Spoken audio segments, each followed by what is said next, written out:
వేణుగోపాల్ గారు, కేవలం personal agenda తోటే ఢిల్లీకి వెళ్లారు వైఎస్ జగన్మోహన్ రెడ్డి అంటున్నారు. మరి మీరేమో మొదటి నుంచి కూడా రాష్ట్ర ప్రయోజనాలు అనే మాట వాడుతూ ఉన్నారు. సో ఇప్పుడు బ్లూటూత్ ఏదైనా పెట్టుంటే ఇయర్ ఫోన్స్ తీసేయండి సార్, ఏం వాయిస్ వినపడడం లేదు సార్. వాయిస్ కట్ ఆఫ్ వస్తుంది రఘునందన్ గారు. ఇయర్ ఫోన్స్ మీరు క్వశ్చన్ చేసి మేము ఆన్సర్ చెప్పాల్సి ఉంది సార్.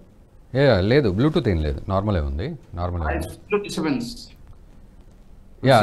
మాట్లాడుతున్న వాయిస్ బాగా వస్తుంది. అదే అదే అదే నా ఇంటెన్షన్ మీకు అర్థమైందా? అంటే వైఎస్ జగన్మోహన్ రెడ్డి ఢిల్లీకి వెళ్ళడం పర్సనల్ ఎజెండా అని మాత్రమే అని శ్రీనివాస్ చౌదరి గారు అంటున్నారు. సార్, జగన్మోహన్ రెడ్డి గారు ఏదైతే 2019లో ప్రభుత్వం వచ్చినప్పటి నుంచి ఇప్పటి వరకు 56 నెలలుగా ఏదైతే ఢిల్లీకి దాదాపు 30 నుంచి 35 సార్లు పోయి రావడం జరుగుతుంది. పోయి వచ్చిన దానివల్ల ఈరోజు ఏదైతే పోలవరం సంబంధించిన పెండింగ్ నిధులు కానీ, అదేవిధంగా స్టీల్ ప్లాంట్ కడపకు సంబంధించి కానీ, రైల్వే జోన్ గురించి కానీ, లేదా ఏదైతే లోటు బడ్జెట్ సంబంధించిన అమౌంట్ కానీ, వెనుకబడిన జిల్లాలకి నిధులైతేనేమి దాదాపు 50 నుంచి 60 వేల కోట్లు ఈరోజు కేంద్ర ప్రభుత్వం నుంచి రాష్ట్ర ప్రభుత్వం జగన్మోహన్ రెడ్డి గారు తీసుకురావడం జరిగింది. అదేవిధంగా ఈరోజు జగన్మోహన్ రెడ్డి గారు పదే పదే ఏం చెప్తుంటారంటే, ఇక్కడ భారతీయ జనతా పార్టీతో కానీ లేదా ఇంకో పార్టీతో కానీ కేంద్రంలో ఏదైతే మనం రాష్ట్ర ప్రయోజనాల కోసం, రాష్ట్రం కోసం కావాల్సిన నిధులు సాధించుకోవడం రావడం కోసం మాత్రమే సత్సంబంధాలు కేంద్ర ప్రభుత్వంతో మేము కొనసాగిస్తున్నాం. ఇక్కడ పార్టీ ప్రయోజనాలు కానీ అదే విధంగా మా ప్రయోజనం అటువంటివి ఏమి ఉండవు అనేసి పదే పదే ఇప్పుడు జగన్మోహన్ రెడ్డి గారు పదే పదే అయితే చెప్తుంటారు. ఈరోజు జగన్మోహన్ రెడ్డి గారు రాజకీయ పొత్తుల కోసమో లేదా వాళ్ళ మద్దతు కోసమో ఇక్కడ జగన్మోహన్ రెడ్డి గారు పోలేదు.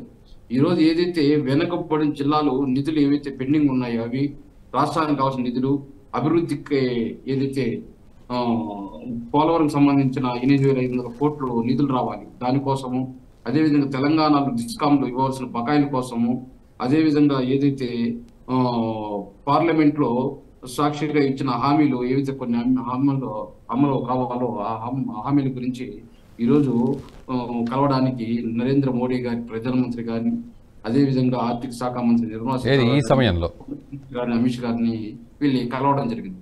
కానీ ఇక్కడ తెలుగుదేశం పార్టీ ఏముంటుందంటే, వీళ్ళు తెలుగుదేశం పార్టీ బీజేపీతోనూ సత్సంబాలు కొనసాగిస్తారు, అదేవిధంగా కాంగ్రెస్ పార్టీతోనూ సత్సంబాలు కొనసాగిస్తారు, జనసేన పార్టీతోనూ కొనసాగిస్తుంది, కమ్యూనిస్టులతోనూ కొనసాగిస్తారు. అదేవిధంగా ఏదైతే చంద్రబాబు నాయుడు గారు ఏదైతే మామైనా సరే, బావైనా సరే, అదేవిధంగా తమ్ముడైనా సరే, రాజకీయ పార్టీలకైనా సరే ఒకే ఒక పోటు పడుస్తాడు. ఆ పోటు పేరే పోటు చంద్రబాబు నాయుడు పేరు చెప్తున్నా గుర్తొచ్చేది. ఈరోజు శ్రీనివాస్ చౌదరి చెప్తున్నాడు, ఏదో జగన్మోహన్ రెడ్డి అభివృద్ధి చేయలేదు, సంక్షేమం చేయలేదు, అది ఇంకోటి చేయలేదు, కాకరకాయ చేయలేదు. మేము చెప్తున్నాం, జగన్మోహన్ రెడ్డి గారు ఏమి చేయకపోతే మీరు ఇంతమంది కలిసి రావాల్సిన అవసరం ఏముంది? జగన్మోహన్ రెడ్డి గారి భయం అనేది లేకపోతే మీరు ఇన్ని రాజకీయ పార్టీలు కట్టకట్టుకొని ఈరోజు ఎదిరే అవసరం ఏముంది? ఆయన ఏమీ చేయలేదు, ఒంటరి వాడు, ఆయనకి ఏం బలం లేదు. ఆయన ఏమి చేయనప్పుడు ఇంతమంది గుంపులుగా వచ్చి ఆయన పైన ఎదుర్కోవాల్సిన అవసరం లేదు కదా. ఈరోజు జగన్మోహన్ రెడ్డి గారు అంటేనే, జగన్మోహన్ రెడ్డి గారి సంక్షేమం అంటేనే, జగన్మోహన్ రెడ్డి గారి అభివృద్ధి కార్యక్రమాలు అంటేనే ఈ రోజు తెలుగుదేశం పార్టీ, చంద్రబాబు నాయుడు, పవన్ కళ్యాణ్, ప్రతిపక్షాలు గుండెల్లో రైళ్లు పెరుగుతున్నాయి. కాబట్టి ఈ రోజు జగన్మోహన్ రెడ్డి గారి పేరు చెప్తేనే వీళ్ళకి రైలు పెరుగుతుంది. సరే, ఒక వారం క్రితం ఏదైతే నీతి ఆయోగ్ కూడా నివేదిక ఇచ్చిన తాజా ఆయన అంత విమర్శించడం మేము చెప్పాలి, ఆయన అంత లేదంటే మేము ఇదే టాపిక్ పై మాట్లాడితే వీళ్ళు జగన్మోహన్ రెడ్డి విమర్శించండి. పేదరికము వేణుగోపాల్ గారు, ఒకసారి నేను రవికిరణ్ గారి అభిప్రాయం కూడా తీసుకోవాలి. ఇంకా నేను రవికిరణ్ గారి అభిప్రాయం కూడా తీసుకుంటాను. 4.23కి తగ్గిందంటే ఈ రోజు జగన్మోహన్ రెడ్డి గారు పేదరికాన్ని తగ్గించినట్ట లేదా?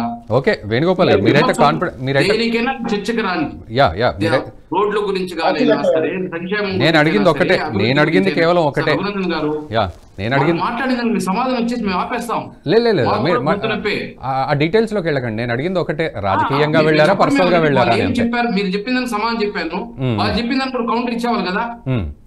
ఓకే. లేదంటే వాళ్ళు చెప్పింది నిజమైపోతుంది కదా. లేదు లేదు లేదు లేదు మీరు దేనికి వెళ్ళారనేది మాత్రమే అక్కడ. సంక్షేమం గురించి అయినా, అభివృద్ధి గురించి అయినా, రోడ్డు గురించి అయినా, ఇరిగేషన్ గురించి అయినా, ప్రాజెక్టు గురించి అయినా, ఏ దేనికైనా సరే రమ్మని చెప్పండి.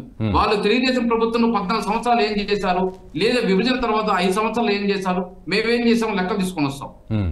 ఎవరు చేశారో జడ్జిమెంట్ మీరే ఇవ్వండి. మేము అంకెలతో సహా చెప్తాం. ఊరికే వాళ్ళు బుర్ర చెల్తారు, ఆరోపణలు చేస్తారు. జగన్మోహన్ రెడ్డి సంక్షేమం చేయలేదు, అభివృద్ధి చేయలేదు, కానీ మేము జగన్మోహన్ రెడ్డి గారిని ఎదుర్కోలేము, మా ఆరోపణలు తప్ప మాకేం చేత కాదు. సో అంటే వేణుగోపాల్ గారు మీరు అనేది ఇప్పుడు కూడా రాష్ట్ర ప్రయోజనాల కోసం మాత్రమే వెళ్ళారు, పొలిటికల్ గా కానీ లేకపోతే పర్సనల్ ఎజెండా ఏమీ లేదు అనేది. రాష్ట్ర ప్రయోజనాలు ఇప్పుడు చంద్రబాబు నాయుడు గారు, మోడీ గారు, పవన్ కళ్యాణ్ గెలవాలని రాష్ట్రంలో 5 కోట్ల మంది ప్రజలు కోరుతున్నారా? లేదు, అది పొలిటికల్ ఎజెండా, అది తెలిసిపోతుంది. బీజేపీ 5% ఉండే జనసేన, 23 సీట్లు ఉండే తెలుగుదేశం పార్టీ, మీరు ముగ్గురు కలవండి అని చెప్పేసి ఇక్కడ ప్రజలంతా ఉద్యమాలు, నిరసనలు, దీక్షలు చేస్తున్నారా? వీళ్ళు ప్రయోజనాల కోసం కనీసం డిపాజిట్లు అంటే కలవాలి. డిపాజిట్ల కోసం ప్రయత్నం చేస్తున్నారే కానీ ఈరోజు 0.85% ఉండే బీజేపీ ఒరిగేది ఏముంది, లేకపోతే 5% ఉండే జనసేన పైన ఒరిగేది ఏముంది, అదేవిధంగా 23 సీట్లు ఏదైతే తెలుగుదేశం పార్టీకి ఉంటే 23 సీట్ల పైన ఒరిగేది ఏముంది. వీళ్ళు డిపాజిట్ అన్నా కనీసం జగన్మోహన్ రెడ్డితో ఎదురు మన అవమానం పడే మొత్తం కనీసం డిపాజిట్ అన్నా కావాలంటే మనం కలవాలని చెప్పి ఉద్దేశంతో వీళ్ళు కలుస్తున్నారు. సార్ సంక్రాంతి అయిపోయిన తర్వాత అనౌన్స్ చేస్తానన్నారు సార్, మళ్ళీ దీపావళి వస్తుంది, ఎన్నికలు కూడా పోతాయి. కానీ వీళ్ళు అనౌన్స్ చేసేదానికి భయపడుతున్నారు. జగన్మోహన్ రెడ్డి ఏం చేయలేదని విమర్శిస్తారు. ఈ వీడియో మీకు నచ్చినట్టయితే లైక్ చేయండి, 10 మందికి షేర్ చేయండి, అలాగే కామెంట్ల రూపంలో మీ అభిప్రాయాలను మాతో పంచుకోండి. Nationalist hub group of channels ను సబ్స్క్రైబ్ చేసుకుని తెలుగునాట జాతీయవాద జర్నలిజాన్ని ప్రోత్సహించండి. ఈ వీడియో కింద ఉన్న బెల్ ఐకాన్ పై క్లిక్ చేయడం మర్చిపోవద్దు.